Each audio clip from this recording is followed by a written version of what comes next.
¿Cómo ligamos un fenómeno en el que claramente hemos pasado de ser el primer elemento de la inmigración ilegal a otra cosa? ¿Y cómo construimos una relación que haga verdad sin herir susceptibilidades en este momento político tan curioso de este país? Es muy difícil su trabajo. ¿Cómo se mueve uno en estas condiciones? Ley de migración, oportunidad económica, cambio político.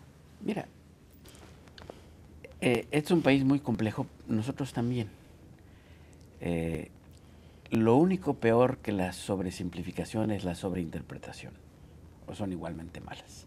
Tenemos que asumir que los dos países tenemos una enorme complejidad, que no somos monolíticos y que no somos piramidales en la manera de construir actitudes, percepciones y posiciones, y por consecuencia posiciones políticas o actitudes políticas.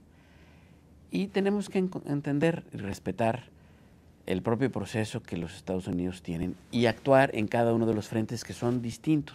Al final convergen en la expresión de lo que es la cultura y la posición política de los Estados Unidos de América en el mundo y por consecuencia también frente a su vecino del sur, México, que tiene esta importancia particularmente relevante. La población inmigrante, es curioso cómo las cifras pueden ubicarnos en una realidad más comprensible. En el mundo solamente hay poco más de 220 o 230 millones de personas que viven fuera del país donde nacieron, de 7,000 millones. 40 millones viven en este país, los Estados Unidos de América. Y aquí hay 11 millones de personas que son extranjeros que tienen una circunstancia migratoria irregular, de los cuales 6.2 millones más o menos son mexicanos. Hay poco más de 11.4 millones de mexicanos aquí, de los cuales estos... Además de los 6. En total, 11.4, de los cuales 6.2 tienen condición migratoria irregular. Y a pesar de lo que se vive y se conversa y se siente y a veces se transmite al otro lado de la frontera hacia nuestro país, este es el país que mejor integra a la migración, que la migración es parte constitutiva de su ser nacional, que su propia identidad se forja precisamente de esta capacidad de incorporar identidades, elementos culturales, visiones, conductas, estilos y aproximaciones de interpretación del mundo que vienen de muy diversos orígenes. Eso es lo que hace el ser estadounidense y eso es lo que hace grande a este país. Y obviamente en el proceso de ir acomodando esto a la realidad, enfrentan una enorme cantidad de contradicciones y actitudes a veces cortas o parroquiales, o actitudes a veces generosas y solidarias. Y estas conviven. Al final, el mundo hispano, que no es propiamente más que una etiqueta, porque no refleja una identidad absoluta desde el punto de vista cultural, o cuando menos no refleja un único origen ni étnico, ni genético, ni de origen nacional, sino es una manera de expresar un fenómeno de una migración particularmente latinoamericana, mayoritariamente mexicana, pero que acomoda diversas expresiones de todo tipo. Y en esta lógica, esta población hispana o latina tiene un peso político muy importante. En la elección de noviembre del año pasado, 12 millones de hispanos votaron, 70% de los cuales votaron por el Partido Demócrata, por el presidente Obama. Pero no siempre fue así, y no necesariamente tiene que ser así. Esto es un tema simplemente de visión de los propios hispanos, de sí mismos, y de lo que es su posición con respecto al país en el que hacen su vida, porque son ciudadanos de este país, porque han nacido aquí de segunda o tercera generación, o porque han adoptado la nacionalidad estadounidense. Este es el fenómeno que no puede ignorarse ni por el Partido Demócrata, ni por el Partido Republicano, ni por tiros, ni por troyanos, y es lo que le da sentido y capacidad de construcción política de un acuerdo que lleve a este esquema de la reforma migratoria. Y en esa lógica es que es un asunto de política interior de los Estados Unidos y no una negociación bilateral con México o con ningún otro país. Eso está claro, pero al final, embajador, hay un hecho que es fundamental. La relación histórica, especialmente durante el siglo XX, ha establecido una bipolaridad en el sentido de cómo nos sentimos y cómo se sienten y cómo se plasma la relación. Si el TLC fue el gran salto hacia adelante en la modernidad de las estructuras económicas de América del Norte, y eso cambió de división a México y es innegable, la visión que tuvo el presidente Salinas al hacer lo que hizo, cuando se hizo, con las condiciones que se hicieron, y posteriormente los Bush, padre, y Clinton, de llevarlo hasta las últimas consecuencias, son el padre y la madre esos 500.000 millones de dólares de intercambio, y es lo que alumbra una nueva realidad sociológica que en parte se ha visto alterada la primera vez por el 9/11, la segunda vez porque la dinámica política y la dimensión de los problemas de seguridad nacional mexicanos llevaron a, correcta o incorrectamente, narcotizar la relación.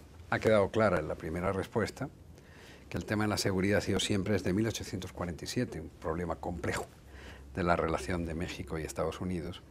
Pero así como la política migratoria es un tema interno y así hay que tratarlo, no es un tema interno y es un tema bilateral la consecuencia que eso tiene para nuestros conciudadanos y para nosotros. Nosotros tenemos una responsabilidad indeclinable, claro, con respecto al respeto de la dignidad y los derechos de los nacionales mexicanos que están en este país o en cualquier otro. Claro, por eso no es que le convierte en un asunto interno, pero sí le convierte en un asunto vinculado, que a su vez tiene consecuencias ineludibles con respecto a la relación bilateral, claro, y con respecto al papel que el Estado mexicano tiene en sus obligaciones con sus ciudadanos.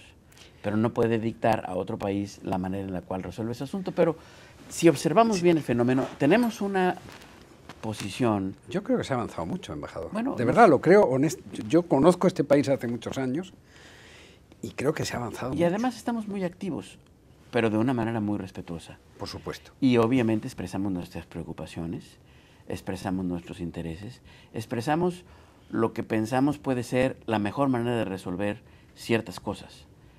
Y nuestra obligación es coadyuvar a que cualquier esquema de reforma sea un impulso a un mejor nivel de dignidad para los ciudadanos mexicanos que están en condición irregular en este país y por consecuencia a un mejor nivel de acceso a las oportunidades a las que tienen derecho porque se las han ganado. Este es el país en el que han decidido hacer sus vidas y nosotros estamos obligados a apoyarles en ese esfuerzo, respetando absolutamente su decisión personal y familiar, obviamente motivada por circunstancias que quizás no fueron positivas de origen, pero que lo pueden ser hacia adelante. Y ese es el papel que nosotros tomamos con respecto a la autoridad de los Estados Unidos en el gobierno y con respecto al Congreso de los Estados Unidos y a las propias organizaciones hispanas. Hay una cosa, Antonio, que a mí me sorprende mucho. Yo tengo casi 5 meses aquí en Washington. Conozco bien Washington, tú lo has dicho, lo conozco muy bien. Este país. Lo conoce a la perfección el embajador. Muchas veces. En toda condición. Hay algo que he descubierto ahora que me deja verdaderamente edificado como ser humano y como mexicano, que es entender, comprender y respetar a las comunidades mexicanas e hispanas en este país. Uno desde México a veces piensa que, obviamente con razón, las circunstancias que ellos enfrentan son terribles, y lo son, y a veces de una dificultad verdaderamente infranqueable y que requiere conductas heroicas como las que provoca. Pero la verdad, Antonio, nosotros tenemos poco que enseñarle a los mexicanos que están aquí y tenemos mucho que aprender de ellos. Ellos tienen una capacidad de adaptación, una capacidad de sacar lo mejor de sí mismos, lo mejor de ese ser mexicano, de ese ser latino que han traído a esta geografía. Son emprendedores, tienen una ética de trabajo extraordinaria, tienen una capacidad de respeto por los demás, de solidaridad, de construcción de familia, de construcción de cohesión social que potencia extraordinariamente a sus familias y a sus comunidades y a las comunidades en las cuales se integran. Este fenómeno realmente tiene que maravillarnos y tiene que enseñarnos también lecciones que podemos aplicar en nuestro país. Esto es lo que he comentado con el señor presidente de la República. Y el señor presidente Peña Nieto tiene esta convicción de que necesitamos construir esta nueva visión estratégica con respecto a los Estados Unidos y lograr que los Estados Unidos la construyan con respecto de México. Y este fenómeno de los mexicanos aquí está en medio de ello. Hay que mirarlos con enorme respeto, con enorme curiosidad, con la enorme necesidad de entenderlos y de ver no solo cómo podemos ayudarles, como es nuestra obligación, sino también cómo podemos aprender de ellos para construir no solo una mejor circunstancia en la relación bilateral, sino también un mejor México hacia adelante. Claro, sobre todo porque han conseguido algo fundamental, que es superar el paradigma de que todo político es desconfiable por el solo hecho de serlo. Las comunidades mexicanas en este país no tienen esa relación también bipolar de su circunstancia personal con su actuación pública a través de sus políticos. Han pasado, digamos, de esta necesidad de adaptarse a una nueva circunstancia que no es del todo amigable, ciertamente con audacia, con emprendedurismo, con toma de riesgos, con una necesidad y un impulso a expresarse políticamente, a expresar sus intereses, a expresar su identidad, a expresar lo que ellos piensan es mejor para ellos, sus familias, pero también para el país que adoptan como el lugar en el que quieren y van a construir su futuro.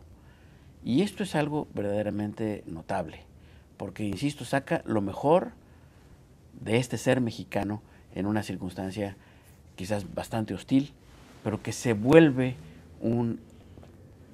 una oportunidad de construir oportunidades y una tierra de oportunidades para ellos. Y para nosotros, en la medida en la cual nos realimentemos.